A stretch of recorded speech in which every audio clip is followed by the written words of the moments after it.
Okay. Hey there, Ryan Kingsline here. How you guys doing? How long has it been? I'm actually popping over here onto, let me get this so I can see the screen. I'm actually popping over here onto Facebook to make sure that you guys can see my ugly mug right there. Let me just refresh this. There we go. It is refreshing to be back on camera. Man, I have been busting my butt lately in the boot camp, the game artist boot camp. Oh, I took over a couple of the classes, and wow, that was some work. So I've been over there doing that for a bit, and the face. In the face sculpting class, I finished this first section of the face sculpting class, and it's kind of one of the things I wanted to talk about today. Just get on and kind of give back to you guys, because it's been a long time. I've just been focused on the boot camp and the students over at Game Art Institute and just doing everything I can to help them grow. And one of those is this face class. All right, that's a lot of fun. So how's it going? Give me a quick shout out. Let me know how it's going. How are you? How's life? I'm looking at this right now. Gajan, oh, let me turn this down so we don't get a nice little echo. Hey, Alec, how are you? Lucas. Luca, long time, Luca. Hey, Bruce. Been a while. Cool. And Alex DC. All right, awesome. Okay, so there's a couple of things I wanted to chat about today. You see my screen? This one right here, right? In fact, I'm just gonna give you this camera angle. So we're working on a likeness.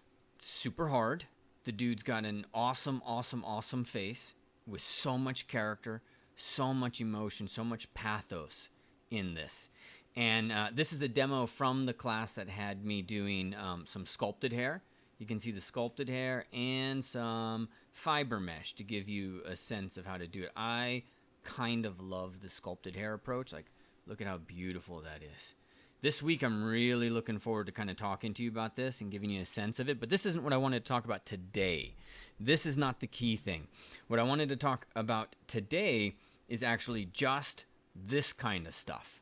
Just the wrinkles. So let me get you a nicer camera angle there. You look at it, just it. This is what I want to talk about today. How do you get all that stuff? Not how you get that. But I want to show you one of the problems that we run into when we start getting in and doing skin, and some of the small minutia that you need to start to think about to really hone this in. And I'm going to show you here in just 2 seconds. I'm looking again at the Facebook. I'm going to show you in 2 seconds the problem, and then right after that the fix. I want to talk today for probably about a half hour. I got kids are home from spring break, and I am in the home office, so I am going to head out to a late lunch with them in a second. And we'll go from there. Sagar, this is ZBrush. Daniel, how are you? Hey, Bruce. Christopher, hello. All right. Glad to see you back. I know, yeah, it's been a while. That was Hayden right there. Nice to see you again, Hayden. All right, so here's the problem. Let's look at my screen. I am using the texturing.xyz approach. And if you come in here and look, and let's just say, let's put all the bells and whistles back on. And on my surface, it works real slow sometimes. It's got like some graphics card issues. It doesn't like ZBrush working with millions. Okay, I'm going to put these side by side, and I want you to tell me if you see anything wrong. Let's turn the layers off. There you go. All right, you see anything wrong with the one on the right? Okay, this is our before. This is our after. Okay, now the workflow that we're using, specifically, the workflow that we're using is a texturing.xyz approach, and I'm using their multi-channel displacements. Okay, the multi-channel displacement, I'm not going to show you that workflow right now. You can already see it here. This is actually the green channel, the blue channel, the red channel. Okay, you love my naming conventions. And you can see each one of them has a certain intensity to it. I've already done tutorials on this in the 12 Days of Christmas. You can head over to 12 Days of Realism. You can head over to ryankingsline.com, and I walk through those there. You can also just go to texturing, and Jeremy's done some amazing work there at texturing.xyz to kind of explain all this stuff. I think there's literally nobody doing it at the level at which Jeremy's doing it right now, and the guy deserves, an award for the quality of that work, right? It's just amazing. Anyways, what do you see that's different? What do you see? I'm going to take a look and see if you can kind of spot it.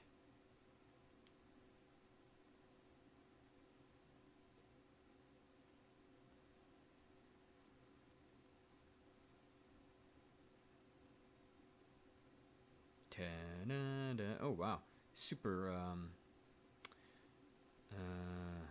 super low. Yes. All right, what do you guys see? What's the difference? Here, let's get you a better camera angle. What do you see? Come on, this is full participation here.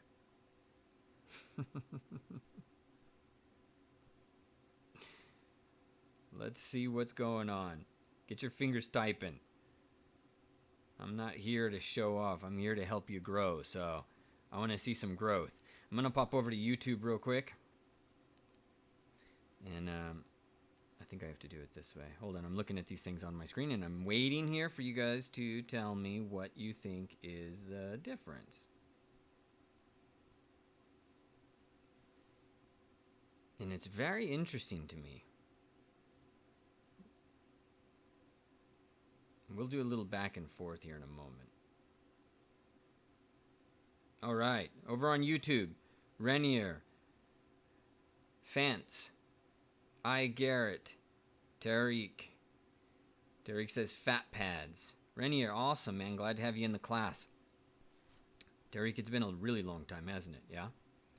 All right, fat pads, micro details, contrast. Okay, all these different things are all part of it. Did anybody over on Facebook get me anything? Or are you guys slacking? Oh, Facebook is slacking. I don't see the comments, or something else is going on. I'm going to exit out of this and see if I can see him one more time. There we go. Hey, Florian. Hayden, left is more defined, left is more detailed and looks sharper. All right, cool. Let's take a look. Let's get in and see if we can make a little bit more sense out of this. Let me pop out of that. And we're going to stay looking at this screen. Let's clear the canvas. And again, my Microsoft Surface doesn't work all that well. Let's zoom out a little bit. There you go. Okay, I'm going to turn this on and off. On and off. Now, specifically also, if we look at this in comparison to what I really love, this one's actually quite beautiful. I love how this is. And let's just switch over to it. Turn the icon off. There you go. All right. Here I can see a lot of soul, right? Like in this image, I see a lot of Jeremy Irons. I really like it. And then I come in and I go over here and something's wrong. Something's just not looking as right as I want it to look. And it has a lot to do with how fluffy this is. All of this stuff inflated a little bit from the base mesh. And if we look at it from certain angles, we really kind of see it. It just looks like his eyes are tired, right? And if I come over here and I look at this one, that's fascinating. If I look at this one, his eyes have a little bit more soul. There you go. Okay, a little tired, a little bit not so good, and then here a little bit thinner, a little bit more soul in it. So one of the things that happens when we're doing texturing.xyz is that there's so much inflation in the surface that happens. So if I come in here and I start turning these layers off, especially that middle one, you see there's a lot of inflation. And that inflation can cause problems because it starts to make somebody look, and especially you see it in his nose. His nose starts to grow a little bit, and then it grows a little bit, and it doesn't grow too much here. And so we have to do something where we counteract that growth. And the way that we do that is we come over here to the low resolution. We basically turn everything off. Then we go to the low resolution, go to the lowest resolution there is, right? Where this is the original, there's nothing in here. And then you go in and you export this. And let's just call it delete because I'm just doing a tutorial on this. I don't want it to stay in there. So we're exporting the low res without any of these elements into it. And then we're going to go back up to our high res. We're going to go over to our layers. We're going to turn these layers back on, and you can see this bloat that happens, right? It's a tiny bit that happens, but he just suddenly starts to look a little bit more tired than usual. All right, and then I'm going to create a new layer, and I'm going to call this layer the inflate corrective. And in this one, what I'm going to do is remove the inflation that's happening. And in order to do that and to see the results of it, let's zoom in right about there. And we make sure that layer is recording. We go to the lowest subdivision level. We import that one. So I'm going to come in here and import this. And you can see what happens, right? It shrinks it in ever so slightly. It's like, hey, you just, took about 10 pounds, 5 pounds off of this guy. And then you have to go back up to the highest subdivision levels to kind of see all of that work. And there you go. And you see how everything just kind of pulls in. Voila. This small little step where it's like, okay, something's wrong, it just doesn't quite work for me. And maybe you're looking at this and you're like, Ryan, you're freaking nuts. I don't know what the hell you're talking about. They both look like they're within range. But trust me, when you get to a certain point at this, you start to see things that really other people don't see. Maybe they don't see, but you're like, this is bugging me. And this is one of the things that I have to train people on, because when you use the texturing.xyz and you get that inflate, if your numbers and the mid value is not accurately positioned, we have to correct that. So right off the bat, this is a fast, easy way to do it. But if you take a look at this, now it's still, it's okay, but doesn't it look a little boring? Right? Doesn't it look a little bit like, well, and especially if you put this up against some reference, and this is where the rubber hits the road, and this is where it's like, this is intimidating to show you. Be patient with me, all right? I'm teaching and sculpting at the same time, so it takes a lot to get these likenesses to work. And I don't want you to think that there's just some big old magic bullet in here.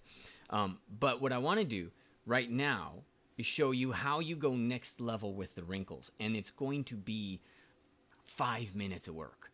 It's really 5-10 minutes of work. But before we do that, I'm going to check in over here to see how you guys are doing over on Facebook. All right. Cool. And let's pop over here. There we go. Garrett saying definition. And how do we refresh that? There we go. Cool. Bot. And there we go. Good deal. All right. Okay. Let me show you the strategy to make this thing like next level very, very, very fast. You ready? Let's let ZBrush do its saving. Perfect. You come in with a standard brush, okay? And what we want to do is analyze our reference to see if we can understand how the fat of the skin is accumulating, where it's moving, all of that good stuff. And we're going to slowly build in deposits of fat. So if we're looking here, one of the things that helps me in the reference is I have these 8 lines that I use. I have a line called the nasal jugal groove, palpebromolar, the jugal, the nasal labial, right? There's the mentalis, okay, the marionette line. These lines are so incredibly important. Here's the mid-cheek groove, right? Is that the mid-cheek groove? It's like right there. There it is. That's the mid-cheek groove. These lines, man, are everything.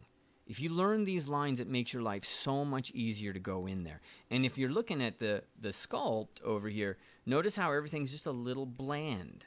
Well, it's time for me to go in and start to add those lines in and add the fat deposits. But here's one of the problems that we run into. What if I just go in and I'm like, hey, okay, let's turn... Come on. I get it. I'm going to turn this on.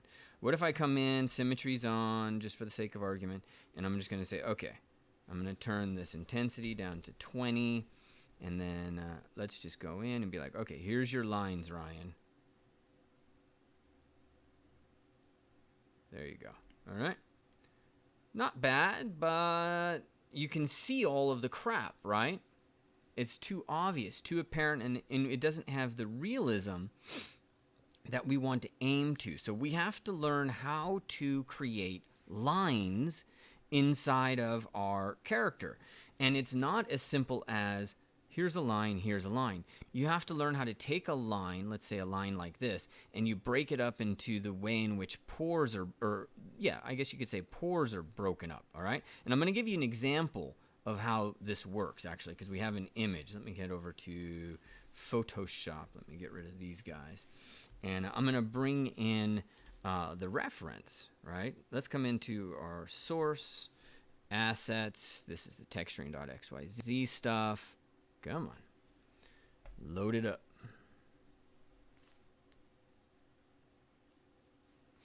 Okay, I think I'm using multi-channel 70. I think I'm using the old guy. Let's look at the face. I don't know if it's this guy or not. But let's come into, let's look at this one.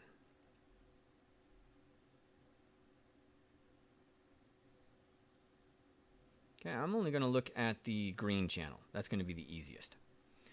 Now, from this, you and I already know that there are certain lines that exist. So, for example, we know that there is a line called the nasal labial fold, right? But look at the nasal labial fold and how it is constructed. This is where people go south occasionally. You might think that there's just a line there, like there is here, right? This is quite apparent a line, or at least it seems at first glance, but it's not. Zoom in more. Come on. Zoom in even more. Even more. What do you see? I see a broken line. I see a bunch of broken things that just kind of match up. Right? Is that what you see? So now the dilemma is, how do we get that sense of broken form in our sculpt? How do we get this with all of this beautiful stuff to help us see that? And is that the only place in which that exists? Let's take a look over here in some of these guys. And if you look closer at what you might think is a line, what you end up seeing is a series of broken shapes. It's hard to see it at first, but you can even see it here where they're broken, but they've been eroded right on top of each other so much that, it's not really broken anymore. But the process is still the same for us to go in and do this. So now if I have that in my mind, and let's just show this all the way. And I know I want to go in and I want to create some wrinkles in here, and I really want to work this. Is a really cool brush you got to make sure you get. Orbs, the Orb Crack brush. You just Google that, you'll get it right away. What he did with this brush is really cool. And it takes advantage of some of the features inside of ZBrush with mid value and that particular alpha, right? This is a setting that was developed during my time working there. And then some of his other brushes make good use of this setting right here, roll distance. This is really an oddly powerful feature. And you don't normally think of roll distance without roll being on. But if you leave roll off, roll distance will still impact your brush. And it does some pretty awesome things. And that's what this brush really makes the most out of. And I couldn't recommend these brushes enough. But if we wanted to go in and kind of get in here and work this edge a little bit, I'm going to zoom in here. And this is after I've done my texturing.xyz approach, right? This is after I've built my layers. I still have work to do. I'm not done. So I need to come in and I'll set my draw size to 8. Yeah, I think 8. It's dynamic. I think that works. Hopefully I still have pressure sensitivity. And then what I'll do is use my brush in a very specific way. I kind of come back and sketch things in. It's very much like that. I'm trying to sketch. and trying to break stuff up. And for the love of God, trying to avoid being too straight. Okay? So that when I go back, well, that actually works, right? But if I come and I undo that work, let's get back into the record. There we go. And now we see it, but now we've gone in and we've just added this kind of next level of edge work to it. Okay, and then we do the same thing down in these areas. Don't come in and just be like, hey, there's a line. You got to go in and be like, well, this is the palpebral molar, and let's take a look at our reference. And, you know, this is a little blurry, but I've been looking at his face for a long time, so I'm just going to kind of show you what I see. And I'm going to come in and just kind of, let's take this down to 4. Yeah, there you go. There you go. There you go. Okay, and then I'm trying not to be too sketchy, but trying not to be. And so there's my friend Brian Wade, who's just really awesome dude. Just a really, really awesome dude. He came in and did a class way back in the days when I was focused on UArtsy, and had some really just cool techniques that helped people kind of see these shapes better.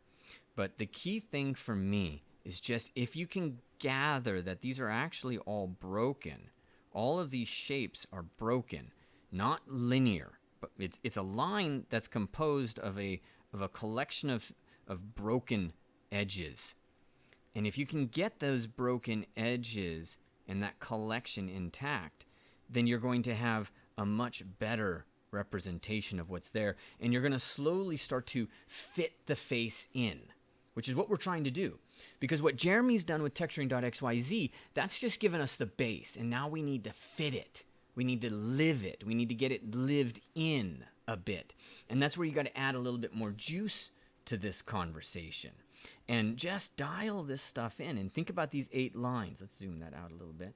We thought about the palpebral molar. We thought about the nasal labial. Okay, let's get this nasal juggle, right? And see what's kind of going on in there. And I can see the forms a little bit, you know. Sometimes also with this brush, I use it to push form in. Let me show what I mean. I'll quickly come in and very light. I just go back and forth like this. And it serves to kind of just push form back a little bit and kind of excavate the form, which I think is pretty cool. So in areas where I look and I'm like, yeah, you know, in this nasal juggle groove right underneath his eye on the left, which is his right, you see this form dives in. So I'm trying to get this sense of how this form is going to dive in and underneath. And you can get it by kind of like just inscribing this shape a little bit. And then I'll pull down. This right now, what I'm focused on is the mid-cheek groove. And in the mid-cheek groove, it's a groove, right? And there's fat in there. All stuff that I'm going to teach you in my face class. Nasal labial fat pad, medial fat, middle fat, lateral fat, right? Knowing how these guys operate and being able to identify them. So for example, if we look here, we can clearly see there's a nasal labial fat pad there and clearly see a medial fat pad there. And then we see the superior jowl fat right in here and then the inferior jowl fat. And then we get into this juggle groove. And the juggle groove separates 2 things. It separates the lateral cheek fat, really the lateral cheek fat and the lateral temporal fat that all kind of merge and come down. It separates that from these other fat pads. That's kind of the main purpose of that juggle groove right in there. And I tell you, if you Google juggle groove, you will find nada, zip, zilch and zero. I saw it in an anatomy textbook a couple of years ago. I have not seen it since. But as you can see in this guy, and as I discovered in my Jean-Claude Van Damme work, it's there. It exists.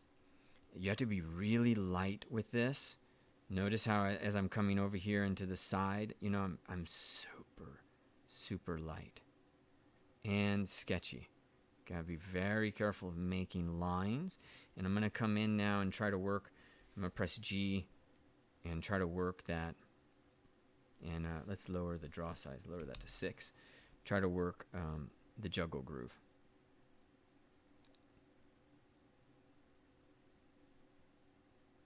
Like that. Get that pulled down. Oh yeah. Come into 8 because I want to be a little bit more dramatic right now. Lift your pen often and change your direction often.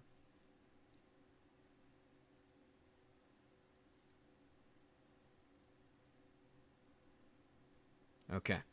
All right, so this is a little bit of a look at how you do this.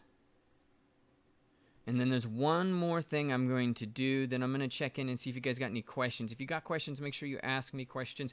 Okay, especially if you got questions about the class.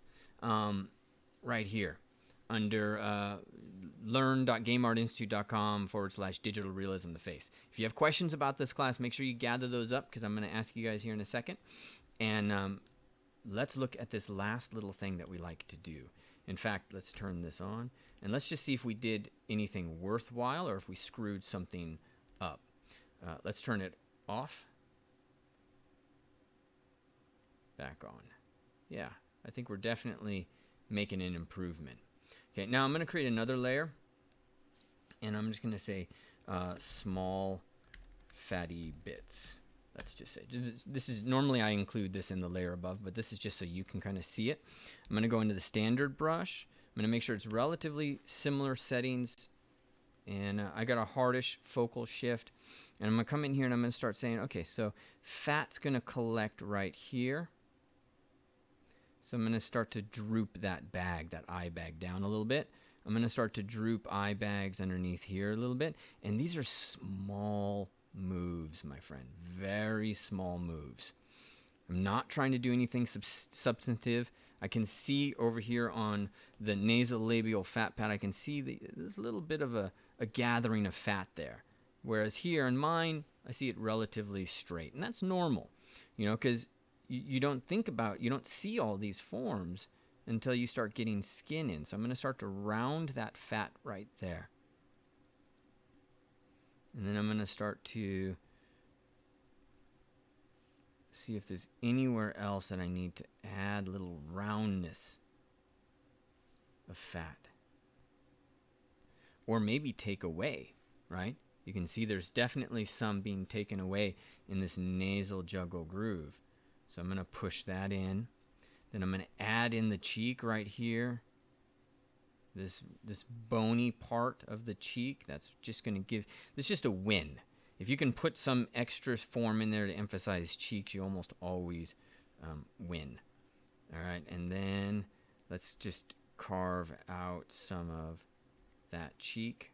That's a little much, so I need to go back in and probably press Alt to kind of pull it. There we go. All right, and then I need to come into this eye and really work that fat right there. Okay, maybe set that down to 6. And then really get these fat pads. Yeah, there you go. Get a little collection of fat going on in there. Okay, and in the fat of the eye, this is very interesting. You'll see this in people that are older, over 40, obviously, over 50 for sure. A lot of times when we're looking at lower eyes, we think, oh, it's the lower eyelid, right? And so what I teach people off the bat is, well, you got to think of the lower eyelid as 2 forms. You got to think of it as one form that conforms to the eyeball itself. Okay, and then there's another form which actually bridges to the infraorbital margin. You can imagine the infraorbital margin somewhere right around here, like that. There you go. Palpebromolar kind of helps indicate it. Okay, and so what the lower eyelid does is kind of bridge from the eyeball to that shape and then overlap it a little bit. It's not exactly adhered to it. It has a little bit of give. Okay, now with that done and said, that's the first iteration of understanding it. But then if we go in and we dive deeper into this, you'll see that there's multiple areas of fat. One of them is what we call the lateral souf. And the lateral souf you can see in people where it's like this area just gets a little bit more fat than this area. And you'll see it. You'll see it definitely in older people. You'll see this distinction. There'll be a A and there'll be a B. All right, so what I'm doing is just going in here, and with the standard brush, I'm just helping A exist. I'm helping this lateral souf have a little bit of form. And it usually moves out over the cheek, like that. There you go. That's kind of nice. Yeah, I like that. All right, cool. Now, I'm doing this again with symmetry, so at a certain point, I'd turn symmetry off, because the symmetry is going to diminish, what you can achieve here, so to speak. And then there's other small things that we do to really help sell this. Okay, and so one of them, and I call these the halftones, right?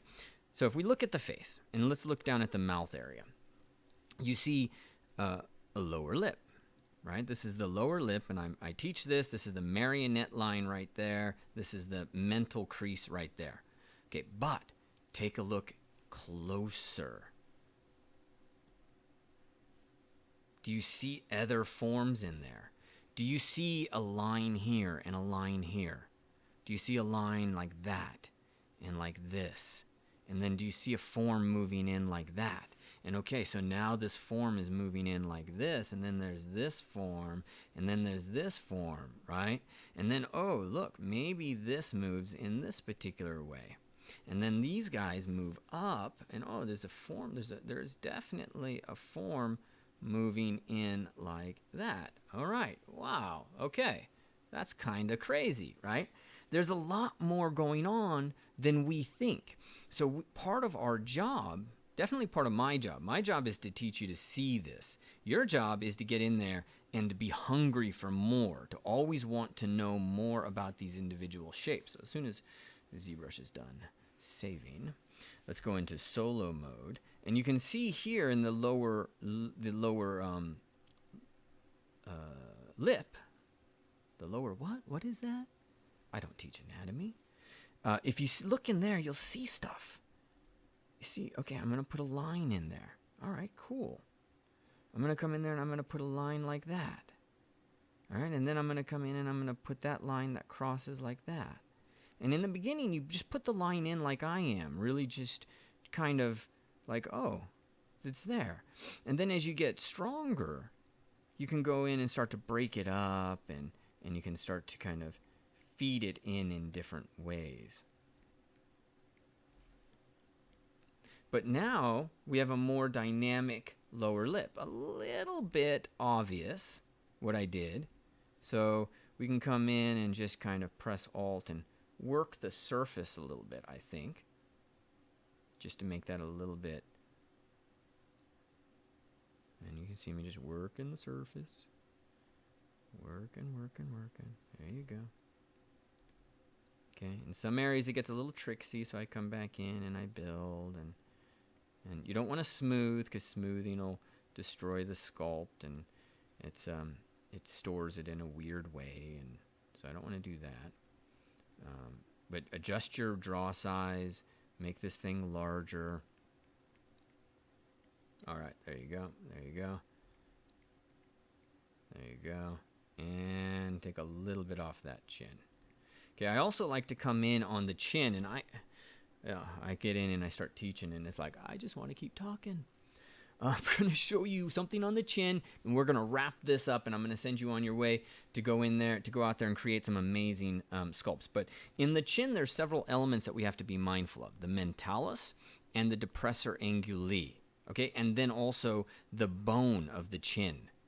So I like to have these three kind of shapes always in my mind, and I've already kind of indicated them to some extent, but I'm going to go in there and just kind of emphasize them a little bit. You see it now? And then there's this little bit of a gap right here that he has.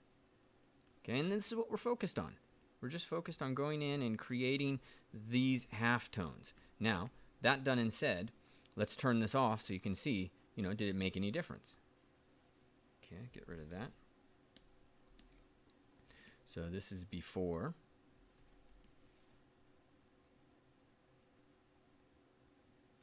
And this is with it. All of those little things, especially when you start putting all of the bells and whistles on there. Let's turn it off again. That's not your computer streaming it slow. It's literally my screen moving it slow.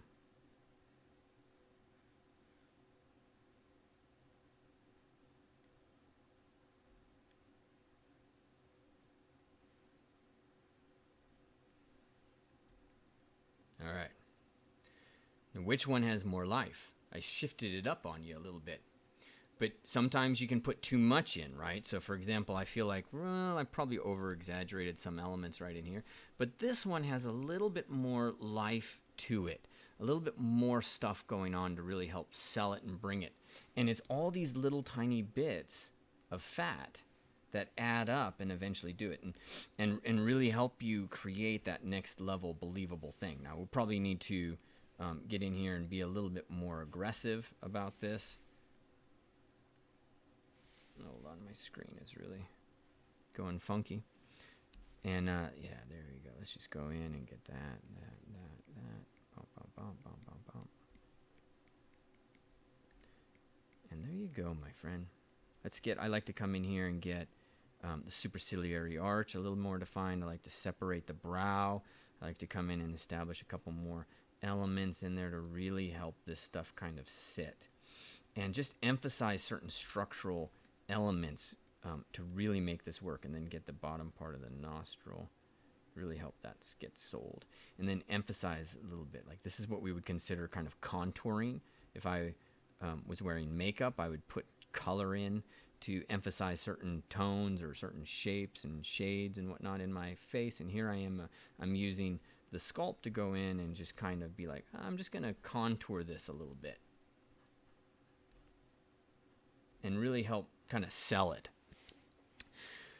All right, my friend. My goal today was to show you how to kind of take texturing.xyz and the wrinkles and add that little 1% that now suddenly starts to give it more life. If you've been going through this, creating pores and doing all of that stuff, and you're like, it's still not working, I'm not totally sold on it, I feel like something's wrong, like I did in the very beginning, then go in and remove the bloat and go in and add some of these wrinkles and add some of these little fatty deposits. All right, you want to learn more about this course? Head over to gameartinstitute.com. You can head over, I can just take you right there right now, gameartinstitute.com. Head over here. You go into classes, and you come right over here to digital sculpting with Ryan Kingsign. This is the class that's open right now. Should say the face, but I think they ran out of room. It'll take you right in here. This course is open, but I will be shutting it down in like 5 days. All right, so make sure that you sign up very soon if you want to get in there. I'm going to walk you through a bunch of different stuff to give you a sense of things. If you want to jump in and see what people are doing here, here's Herman has been killing it. Hannibal, look at that. This is beautiful. He's in progress on it. I'm going to shoot through there quickly because I know he doesn't want me to spend too much time on it. Josh is working through Keanu. Henrik is really getting in there and learning the foundation. This is one of the exercises that we kind of do. Joseph Zeller is getting in there and learning really deep stuff. I got Wilson that we're pushing, and it's just every little bit we're working our butt off. I like this one with Adam too, working on this. This is one of the ones that needs those fat deposits to really help this one kind of sell. Walter working on this likeness, and man, it's just really cool to see everybody going in and developing what they can do. All right, and the key is head over to gameartinstitute.com and you just go into that courses and you'll get into sculpting the face, and it's right here. This page will tell you a lot about what we're doing. So all of the modules, the anatomy, it's 2 classes built up into one. A lot of good stuff. So why don't I put my face on camera and check in with you guys.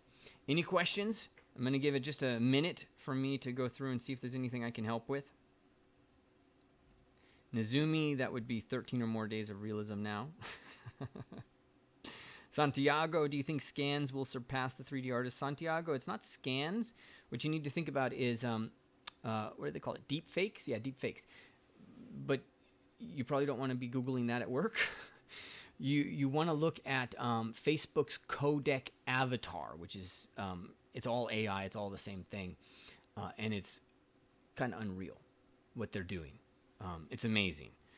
And so the way that I would think about this is that it's not that what you would do is take this class and be like, I'm going to go out and get a job sculpting faces. What you do is you take this class to get better as an artist at sculpting, because all the problems that you encounter as a sculptor are here in the face. Soft, hard, process, all of that different stuff. That's all in here. That's all going to be what makes you better. Henrique, how are you? It's not a 5-head. I'm not going to mention that one yet. That's an inside joke. Scott McCall, how are you? All right, awesome. About AI used in game. Yeah, mind blown, right? It's pretty crazy what's happening. All right, let me check in over here on Facebook, see how you guys are doing, and let me exit out of that, and I think I have to go back into it. Cool. Yeah, I gotta go back into it. Big difference. Christopher, you're using it and going in Mari. Yeah, I love Mari. Todd, feed is a little dark, isn't it? Yeah, it's really dark. Satish, in one tutorial, I can't remember, the person says always sculpt on the left side. I don't know why. It won't let me see more. Andre, hey. All right, guys, I gotta head out. Take the little ones out for lunch. Have an awesome week. Make sure, remember, this course is open, and I'll try to pop in this week. It gives me an opportunity to talk to you guys, talk up the course, talk up the students, and just kind of share this journey with you as we kind of go about learning, how to be better as artists, and really kind of make a difference in our capacity, right? Here you can see I took this a little bit further, and I took my wrinkle a little bit more to heart and went a little bit slower in the development of all of this stuff. All right? This is all there in the course. Make sure you guys sign up today if you want to know more. Thank you so much for being here with me. Have an awesome day. All right. Ciao.